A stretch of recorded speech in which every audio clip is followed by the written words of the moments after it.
Hei hopsti fännid, siin on väike kaubapäeva ülevaade.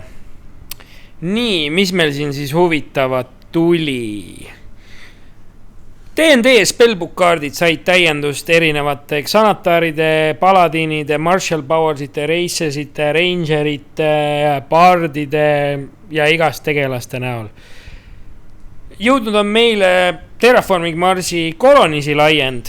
Seven Wondersi duell on tagasi, väga lihtne kaheinimese mäng, maailma parim kaheinimese mäng, Twilight Struggle on taas laos olemas. Kõik, kes tahavad D&D'st midagi teada, peaks starter setiga algust tegema. Kõik, mis toimus enne Terraforming Marsi sündmusi, on laiendis prelüüd. Exploding Kittensi täiskasvanutele mõeldud Not Safe for Work edition.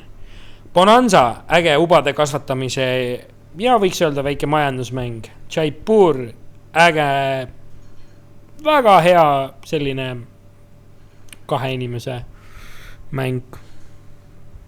Või mitte. Tegelikult oli ta ja ikka kahe inimese mäng on ta.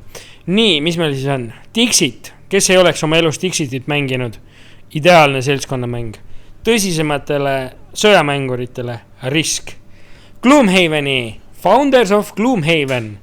Sama storyline, natukene teine eraldiseisev mäng. D&D temaatiline Lords of the Waterdeep. Äge Dungeon Crawler või siis stsenaariumitega Mansions of Madness. Taas D&D mängu. Risk, Godstorm. Need kaks riski on hetkel peamised, mida nii-öelda tehakse. Traditsiooniline risk on asendanud Godstormiga.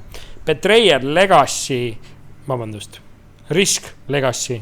Nii et Betrayer Legacy on ka äge mäng, aga see on mul lihtsalt praegu hetkel mängimine pooleli. Magicu Deck Builders Toolkit uuest Ravnica Allegiance seeriast, sama bundliga. Mõned pre-release pakid on veel alles. Hunnikus Magicu boostreid, intropakke, erinevaid guildi boostreid, Gloomhaveni klepsukomplekt. Kõigile neile, kellel on lähiajal plaanis Gloomhaven soetada, varsti laos muide. D&D Tomb of the Annihilationi Dungeon Master Screen, ehk siis teie rollimängu juhile ideaalne screen, kuhu taha peituda.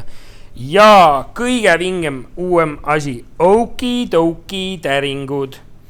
Ehk siis hästi palju erinevaid ägedaid rollimängu täringuid, mis sobivad kõik kokku Dungeons and Dragonsi mängimiseks, kui ka Ultimate kaarti tooteseeridega. Nii et selline on meie praegune ülevaade. Tulge ostlema, leiame ka äkki huvitavat midagi muud. Tänud!